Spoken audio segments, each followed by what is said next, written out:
Synchron secara mengejutkan berhasil mengalahkan Neuralink untuk mengembangkan teknologi yang bisa mengakses data di setiap sudut otak tanpa harus melalui operasi implan. Mirip dengan prosedur yang digunakan untuk implantasi alat pacu jantung, implantasi stent rod adalah prosedur invasif minimal di mana perangkat dikirim ke otak melalui pembuluh darah. Karena sistem stent rod ini kecil dan cukup fleksibel untuk melewati pembuluh darah yang melengkung dengan aman, pemasangan perangkat tidak memerlukan operasi otak terbuka. Ini dapat mengurangi resiko penolakan jaringan otak terhadap perangkat yang telah menjadi masalah signifikan untuk teknik lain. Perusahaan juga sedang mengembangkan teknologi yang jauh lebih mudah, yaitu dengan sistem tato yang mengakses pembuluh darah yang bisa terkoneksi dengan pembuluh darah otak. Bahkan, Synchron sudah mendapatkan izin FDA untuk uji coba pada manusia, sementara Neuralink masih ditolak perizinannya. Elon Musk diduga telah menghubungi pesaing terkuatnya itu dengan menawarkan investasi potensial setelah perusahaan bioteknya sendiri, Neuralink, tertinggal dalam pengembangan chip otak implan. Reuters melaporkan fakta ini. Synchron telah mengembangkan antarmuka komputer otak endovaskular yang dapat mengakses otak menggunakan jalur alaminya, yaitu pembuluh darah.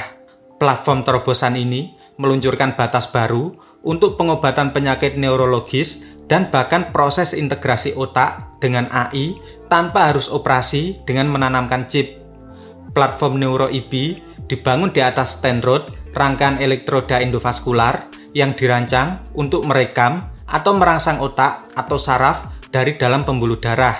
Mirip dengan stent, aplikasinya tidak menyebabkan peradangan jangka panjang atau trauma pada otak. Ada miliaran neuron yang tidak dapat diakses dan ada lebih dari 1000 km panjang pembuluh darah yang menavigasi setiap bagian otak. Teknologi Synchron ini memberi akses ke jumlah data yang belum pernah terjadi sebelumnya dari area otak yang belum tersentuh. Penerapan neuroelektrofisiologi secara mendasar akan mengubah cara kita mempelajari, mendiagnosis, dan juga merawat otak.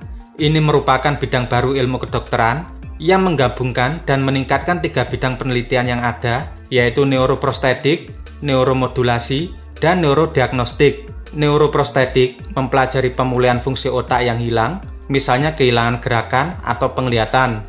Neuromodulasi mendeteksi perubahan aktivitas saraf melalui pengiriman stimulus terapeutik yang ditargetkan, misalnya the brain simulation. Neurodiagnostik merupakan ilmu yang menggunakan elektrofisiologi untuk memantau integritas fungsional struktur saraf, misalnya cedera otak. Synchron sudah mendaftarkan pasien pertamanya dalam uji coba klinis di Amerika, menempatkan perusahaan pada jalur menuju kemungkinan persetujuan peraturan untuk penggunaan yang lebih luas pada penderita kelumpuhan. Studi kelayakan awal didanai oleh National Institute of Health yang akan mengevaluasi keamanan perangkat. Ini juga akan menilai seberapa efektif stent rod dalam membantu pasien mengontrol perangkat digital secara hands-free. Antarmuka otak komputer atau BCI dapat memberdayakan jutaan orang cacat untuk lebih mudah berkomunikasi dan terlibat dalam kehidupan modern. Sampai saat ini, kelumpuhan mempengaruhi lebih dari 30 juta orang di seluruh dunia menurut data peneliti di Center of Disease Control.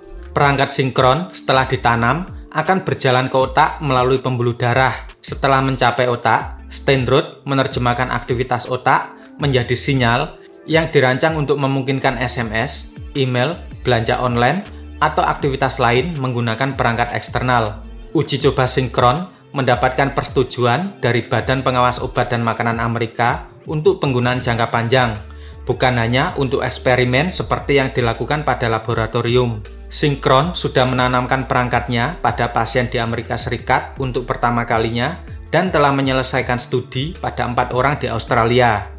Sebelumnya, yang sangat agresif mengembangkan implan otak dengan chip adalah Neuralink. Diluncurkan pada tahun 2016, Neuralink didirikan oleh Elon Musk untuk mengembangkan antarmuka chip otak yang dapat ditanamkan untuk menghubungkan manusia dengan komputer. Elon Musk dengan ambisius mengklaim pada tahun 2019 bahwa Neuralink bertujuan agar produknya menerima persetujuan peraturan pada akhir tahun 2020. Tetapi Neuralink telah gagal untuk mendapatkan persetujuan uji coba pada manusia. Synchron yang berbasis di Brooklyn, New York, didirikan pada tahun 2016 dan memiliki tim yang relatif lebih kecil yang terdiri dari 60 orang, sementara Neuralink memiliki 300 orang. Startup ini juga bekerja dengan anggaran yang relatif sedikit karena hanya mengumpulkan sekitar 65 juta US dollar dibandingkan dengan Neuralink yang mengumpulkan 363 juta US dollar. Chip Synchron tidak perlu ditanamkan secara operasi di dalam otak, membuatnya jauh lebih unggul dan mudah digunakan daripada perangkat Neuralink. Pada awal tahun ini, sebuah kelompok hak-hak binatang mengajukan keluhan dan menyatakan bahwa Neuralink melakukan kekejaman terhadap monyet ujinya setelah 15 dari 23 ekor monyetnya mati. Dalam tanggapannya, Neuralink menyatakan bahwa mereka harus mematikan beberapa monyet setelah komplikasi seperti kegagalan perangkat atau infeksi pasca operasi, dan kemudian meningkatkan desain perangkat serta protokol bedahnya. Para pendiri Neuralink sendiri nampaknya kurang percaya pada pekerjaan yang dilakukan oleh perusahaan. Max Hodak, yang merupakan salah satu investor dan juga menjabat sebagai presiden, meninggalkan Neuralink tahun lalu untuk berinvestasi di Synchron pada awal tahun ini. Platform dari Synchron, selain bisa membantu orang yang mengalami kelumpuhan, juga diproyeksikan bisa membantu orang melakukan pekerjaan multitasking dengan komputer virtual, misalnya belanja online, menulis chat, atau melakukan video call tanpa harus operasi otak, cukup dengan membuat tato kecil di lengan, atau mungkin cukup dengan menempelkan stiker berbarcode ke kulit. Oke kawan-kawan, demikian, terima kasih.